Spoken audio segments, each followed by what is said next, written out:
Tonight, we're going to preempt our regular programming to bring you this year's State of the State address by Michigan Governor Gretchen Whitmer.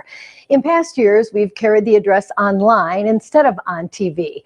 But because 2020 was a year for the history books with a global pandemic, a racial reckoning, and a bitterly contested election, we wanted to make this address more readily available this year.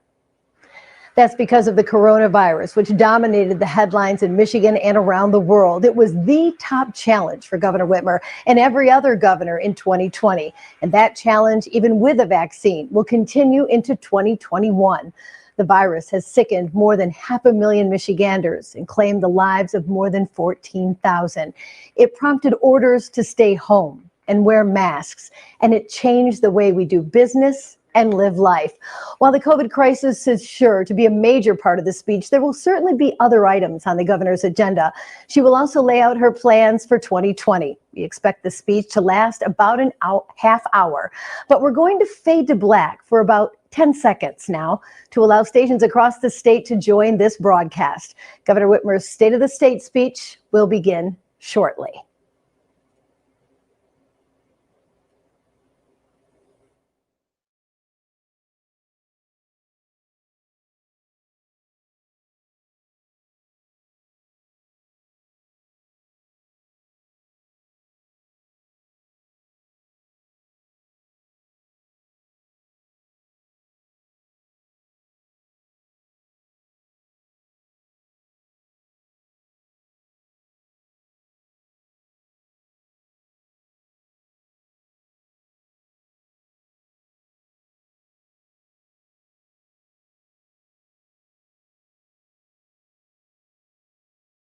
Hi everyone, this is Lieutenant Governor Garland Gilchrist.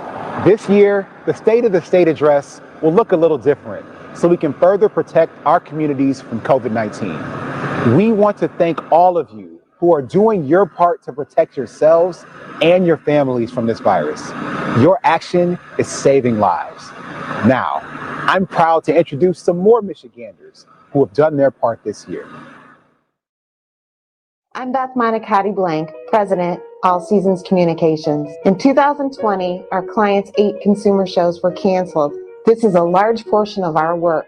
We were able to receive multiple grants through Macomb County and the Michigan Economic Development Corporation. We were able to keep our staff busy as well as create lasting social media and website programs for many in the county. The grants gave us the opportunity to reflect on the situation and breathe much easier. My name is Jared Ruffin. On one bad night in 1994, I had a run-in with police and ended up spending all of my 20s in the Michigan Department of Corrections. This was the first and only time in my life where I had police contact for a felony ordinance with me.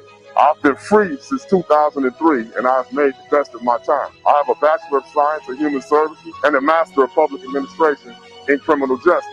A clean slate for me could mean opportunities with state and local governments, assisting with restorative justice issues, probation, parole, or helping to curb community violence. I would like to thank Governor Whitmer, the bipartisan team of lawmakers, and the numerous organizations and bodies that made this happen. We really got it right this time. My name is Kristen Jones. I own 2 cars. I have a clean driving record with no accidents, but was paying more than $500 a month to insure both of my vehicles. Before the bipartisan auto insurance law that Governor Whitmer signed, I decided to take my chances and go without coverage. I was willing to take that risk, but at midnight when Governor Whitmer's new law went into effect, I went online and signed up for coverage. Now my rates have dropped by nearly $400 a month. My name is Katie Monahan with General Motors. I'm a manufacturing engineer, but I'm also one of the 5,000 General Motors employees that volunteered to make face masks. I'm lucky that I've been healthy and able to spend 150 hours right here, making over 40,000 masks. That's a tiny fraction of the over 7 million GM has donated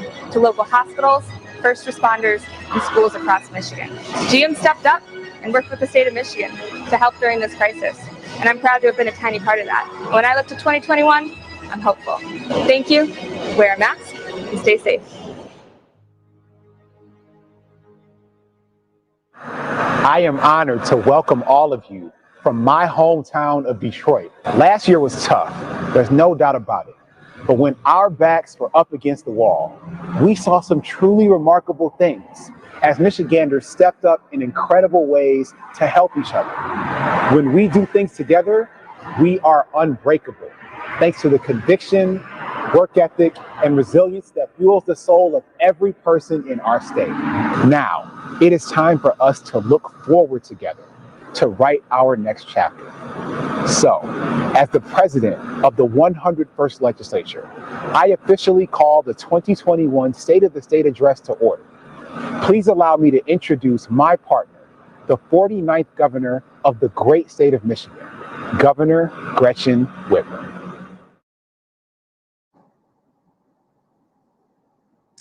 Good evening. Last year, I gave my second State of the State address in the House chamber here in the Capitol. Like much of the last year, this State of the State is different because it has to be. Tonight, it's just me and a few people in my Capitol office. And while it's different, it's an opportunity to speak directly to you, the people of Michigan, about the past year and our priorities in 2021. Now, at the risk of losing you in the first minutes of this speech, I'm going to use a Latin phrase, annus horribilis, a year of horribles. Before I tell you more, take comfort in knowing that tough years like 2020, our annus horribilis, are usually followed by great years. And yes, there's a Latin phrase for that too, annus mirabilis. 2020 was a tough year, despite incredibly hard decisions and dangerous threats. I know my burden has been lighter than many. This year didn't pan out like any of us wanted or imagined. It required compassion and strength and a lot of Michigan grit. First, let's remember the Michiganders we've lost to COVID. Every day, I think about the people who lost loved ones to this virus. Those who said goodbye to their parents over Zoom because it was too dangerous to go to the hospital. The spouses who sleep alone for the first time in years. The Michiganders who still haven't properly mourned. I think about my friend, Sheriff Benny Napoleon, who spent a lifetime serving the people of Wayne County. We've lost 14,411 Michiganders to COVID-19. 14,411 people with stories, with loved ones, parents and siblings, children and friends. Throughout this crisis, the people of Michigan have harnessed the empathy and courage that make us who we are as Michiganders. The state of our state is resilient. In the spring, we followed the guidance of public health experts. We took a fact-based approach to fighting this novel virus. We flattened the curve together. We saved countless lives. Businesses like Detroit Sewn stepped up and retooled their machinery to manufacture masks and hand sanitizer, gloves, ventilators. Frontline workers in our hospitals, grocery stores, childcare centers, post offices, police and fire departments, and so many others put their lives on the line to protect us. Our state employees, like corrections officers and sanitation workers, provided crucial services. And the vast majority of you did your part. In the midst of the worst public health crisis in our lifetimes, the world saw just how tough Michiganders are. When we get knocked down, we dust ourselves off and pull each other back up. This past year, we confronted historic, converging crises, a worldwide pandemic, the recession it caused, a 500-year flooding event, a nationwide call against racial inequity, and a deeply divisive election. And together, we took action. The Michigan House recently elected new leadership. I want to congratulate Speaker Jason Wentworth and Democratic leader Donna Lazinski, and welcome back the Senate leaders, Leader Shirkey and Leader Ananek. Based on the political environment this past year, you might think Republicans and Democrats in Lansing can't find much common ground on anything. But the reality is, despite all these crises and the gridlock in Washington, we took real bipartisan action to get things done for you and your family. I signed 2 bipartisan budgets, balanced budgets that prioritize public schools, public safety, and public health. We worked together on the bipartisan Michigan Reconnect program. That's tuition-free job training in community college for adults looking to earn a post-secondary certificate or associate degree. Thanks to Senators Ananick and Horn and Representatives Anthony and Frederick for their leadership on this. And bipartisan, clean slate legislation, making our criminal justice system more fair and expanding opportunities for Michiganders who've served time. I want to thank the bipartisan group of legislators who helped get this done, and the Michigan Legislative Black Caucus for all the work they have done on criminal justice reform. Let's tap into that same energy and end the pandemic, revitalize our economy, and get our kids back in school. Let's make good use of this non-election year and work together. After all, we're Michiganders first. I know the Biden administration is deeply committed to following science, protecting public health, and building our economy back better. I'm eager to work with President Biden, Vice President Harris, and our congressional delegation to end this pandemic and ramp up our economy.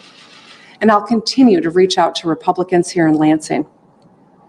While common ground seems less and less common these days, it's never been more important that we work toward it. Now, I know you're used to me saying, fix the damn roads. This year, let's also fix the damn road ahead. Let's find common ground to grow our economy, get families and businesses back on their feet. It starts by ending the pandemic. The health of our economy is inextricably linked to the health of our people. Effectively rebuilding our economy this year requires that we protect public health. And that hurdle is cleared easier and quicker if we work together. The governor's primary responsibility is the safety of the people of her state. During the worst public health crisis in history, we protected and expanded healthcare access in Michigan. I signed bipartisan legislation to end surprise billing so Michiganders don't get charged out of the blue for care. And we work to address the high cost of prescription drugs. Prices for life-saving prescriptions have skyrocketed, forcing people to choose between getting their medicine, paying rent, or buying food. Last year, I announced a prescription drug task force. And just yesterday, they announced their plan to lower costs and increase drug price transparency. Members of my cabinet worked with a bipartisan group of leaders on legislation that ensures accountability and affordability to help Michigan families. Many thanks to Senators Brinks and Vanderwall and Representatives Whitmer and Koopa and former Rep. Vaupel for their bipartisan work on this. Let's get this on the legislature's to-do list. During World War II, Michigan became the arsenal of democracy, building tanks and bombers to defend freedom and crush fascism. This year, we stepped up as the arsenal of health, manufacturing masks, ventilators, and PPE. And we were the epicenter of hope when the world watched the Pfizer vaccine roll out of Portage, Michigan. Since the beginning of this pandemic, the state partnered with health insurance providers to waive costs for testing and treatment. And we have performed over 9.6 million COVID tests, which makes us 7th in the nation. That is thanks in large part to the brave women and men serving in the Michigan National Guard. They helped with COVID, floods, and threats to our safety. As Commander-in-Chief of the Michigan National Guard, I want to formally acknowledge our Adjutant General Paul Rogers for his leadership. Our action saved lives, especially in our most vulnerable communities. Early on, Dr. Janae Caldoun, or Dr. J, as you've heard me call her, saw the disparate impact COVID was having on communities of color. By acknowledging this, we not only saved lives in Michigan, but around the country as other states learned from us. Lieutenant Governor Garland Gilchrist chaired the Michigan COVID Task Force on Racial Disparities, focusing on education, testing, and outreach that further saved lives. Michigan leads the nation in reducing racial disparities of this pandemic, and the Biden-Harris administration established its own COVID equity task force, modeled after ours. Dr. J and her team have led our effort to get Michiganders vaccinated. Despite many challenges, we have made great strides. We prioritized our brave healthcare workers, our educators, seniors, and vulnerable populations most at risk. And we created the Bipartisan Protect Michigan Vaccine Commission to ensure we get this right. We are now in the second wave of distributing safe, effective vaccines. Michigan has administered over 800,000 vaccines, which makes us 6th in the nation. The number of vaccines we have administered has surpassed the number of recorded COVID cases in Michigan. I know people are anxious and ready to get the vaccine. That's a good thing. The fact of the matter is we don't have the supply we need yet, but we will. And the good news is that we do have a plan to get 50,000 shots in arms per day when the supply comes in. Every eligible Michigander who wants a vaccine will get one. This process is like a locomotive. It'll be cumbersome and slow in the beginning, but it will get faster and smoother as we go. I just ask for patience as our frontline workers work around the clock to get shots in arms. Our medical objective is to vaccinate at least 70% of our population age 16 and up as soon as possible. The quicker we do this, the quicker we'll have the normalcy we all crave. Family gatherings, travel, graduations, concerts, and more. In the coming months, the vaccine will be available to the general population. When very little seems in our individual control, the act of getting a vaccine is. And as we fight the new variant of the virus, we must all continue to wear a mask, practice safe social distancing, and avoid indoor gatherings. The good news is we know how to fight this virus. The coming months will determine the strength of our economic recovery. Let's end this pandemic. Make your plan to get vaccinated and keep wearing your mask until this pandemic is over. Let's join forces to jumpstart our economy. That means protecting small businesses. This pandemic has taken a massive toll on our small businesses and the people they employ. Where the federal government failed, we, the states, stepped up.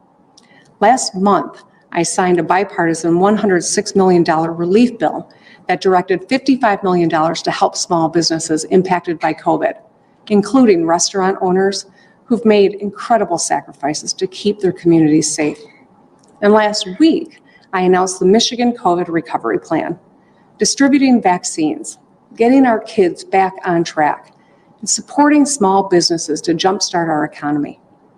My plan includes a call on the legislature to permanently extend unemployment benefits from 20 weeks to 26.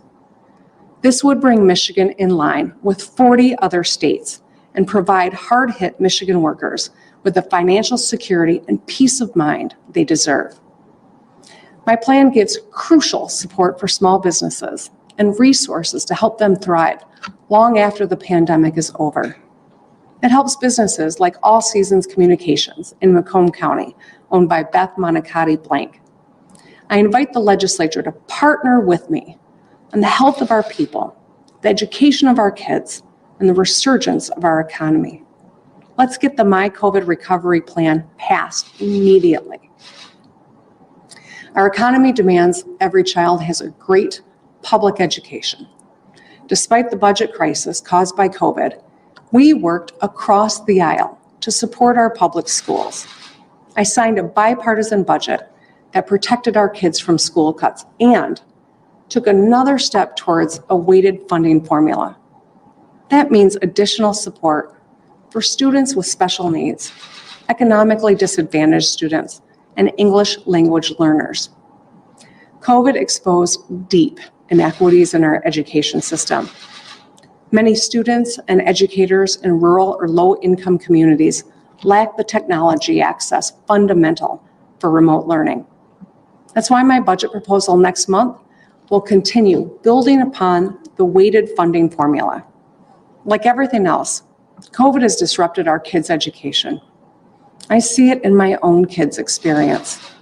There are students in Michigan who have not been in a classroom since March 13th of last year. The pandemic stole more than 10 months of in-person instruction and support. I set a goal for all schools to offer an in-person learning opportunity by March 1st.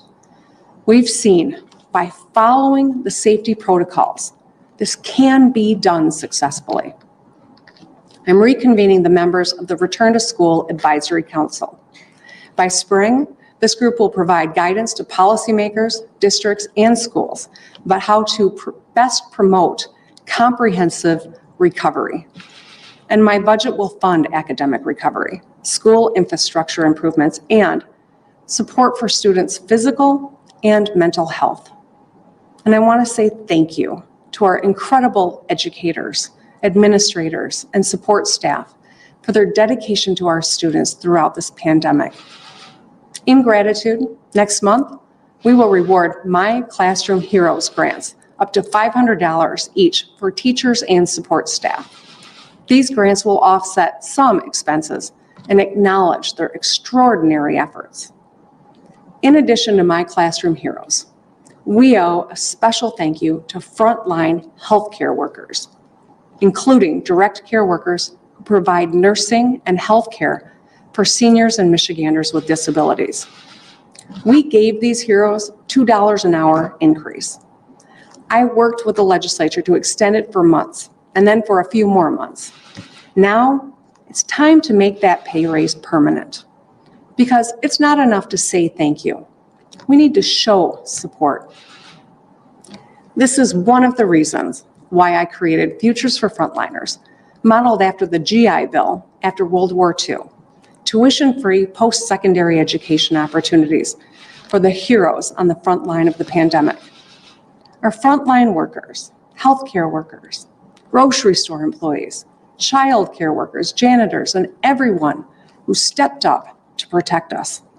They are heroes. They stayed at work so the rest of us could stay home. And they earned our full support. More than 82,000 frontline heroes have been accepted into the program. That's over 82,000 lives that could be changed as a result. 82,000 people who will enhance their skill set and earn higher wages. Paths to skills are important, but we must ensure there are good jobs for Michiganders at the end of the path. And we've been hard at work. Since I was sworn into office, we've announced more than 11,400 auto jobs at GM, Ford, and FCA. Our auto industry helps drive our economy and ensures good paying jobs for hardworking UAW members and their families. One of my top priorities this year is growing more great jobs for Michigan workers. Today, I'm announcing Michigan Back to Work, my plan to help us grow our economy and get Michiganders back on their feet. We're going to leverage all the resources of state government to rebuild our economy back better, working with leaders in state and federal government, business, and beyond to grow good-paying jobs in Michigan. Over the next year, we will announce initiatives and projects big and small, from tech, mobility, manufacturing growth, to clean energy and road construction. This will protect, grow, and create more good-paying jobs. It's also time for the legislature to take action extending Good Jobs for Michigan legislation to retain and grow our businesses and create good jobs.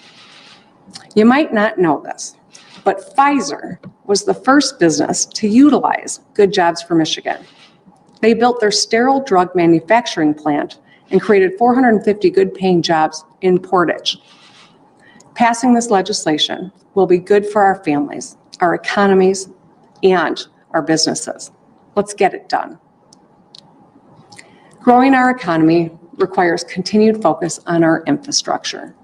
The long infrastructure saga in Michigan impacts our ability to safely navigate our roads without spending hundreds of dollars each year in vehicle repairs. While we had to focus on the virus, we proved we can chew gum and walk at the same time. and a lot has happened. Last year, I announced the Rebuilding Michigan Bonding Plan to create and sustain tens of thousands of jobs and start fixing the damn roads without an increase at the pump. Because better roads mean better jobs. Even combating COVID, we moved a lot of dirt. In Lansing, we completed the I-496 Rebuilding Michigan project with hundreds of more projects on the horizon, including heavily traveled sections of I-96 in Oakland County, I-69 in Calhoun County, and I-94 in Berrien County. And just days after the May flood in Midland, our incredible MDOT workers rebuilt a crucial bridge on US 10 in record time. Hardworking union construction workers, the laborers and operating engineers got this done safely in the middle of a pandemic. Thank you. We're going to forge ahead, rebuilding our roads in 2021 to protect our families and keep more money in Michiganders' pockets. As for your local roads and bridges, last session, legislation was introduced to give local communities more options so they can move some dirt too. It's a good idea, and it's time for the legislature to get it done. We've also kept moving forward on water infrastructure. Last year, I announced the Michigan Clean Water Plan, a $500 million investment in Michigan's water infrastructure. Direct dollars to communities for safe, clean water to residents. And it supports over 7,500 Michigan jobs. It's time for the legislature to pass these bills so we can start rebuilding Michigan's water infrastructure. I'll keep working so every family in Michigan has clean, safe water. We still have a lot of work to do to join forces to end the pandemic and grow our economy. In 2020, thanks to the hard work of Secretary of State Jocelyn Benson and Attorney General Dana Nessel, Michigan held a historic election. Secretary Benson ran a fair and secure election, of which we should all be proud. Attorney General Nessel defended our votes despite attacks from across the country. They, along with our local clerks and staff at the Secretary of State and Attorney General's offices, should be immensely proud. And yet we know the deep divisions in our country are present here in Michigan too. This year, I will launch the Fixing the Damn Road Ahead tour to engage with and listen to Michiganders, young and old, Republicans, Democrats, and independents, from Lake Superior to Lake Michigan to Lake Huron to Lake Erie and everywhere in between, to focus on what unites us, improve how we talk to each other, and together we'll fix the damn road ahead. My mission is to find common ground so we can emerge from this crisis stronger than ever. When we rang in the new year on January 1st, 2020, we had high hopes. We made resolutions, planned trips, in my case, a high school graduation, with our families and friends. It's easy to look back on this last year and focus on the bad, but we cannot forget the action we took to protect ourselves and our families. To those of you who stepped up and did your part, who listened to medical experts, stay home, wore a mask, helped out a neighbor, and practiced social distancing, your action saved lives.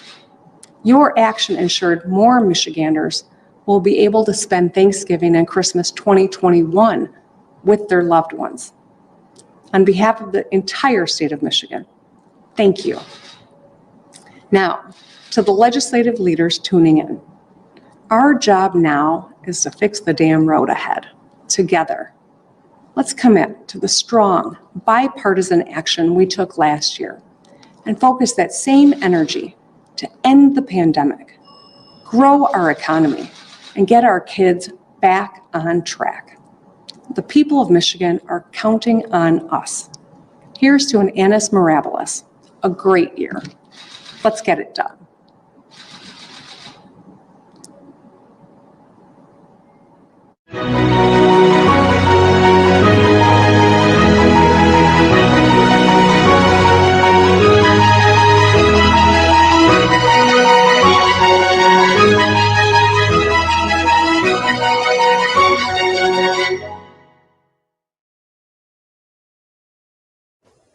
And that was Michigan Governor Gretchen Whitmer laying out the state of the state and her agenda for 2021.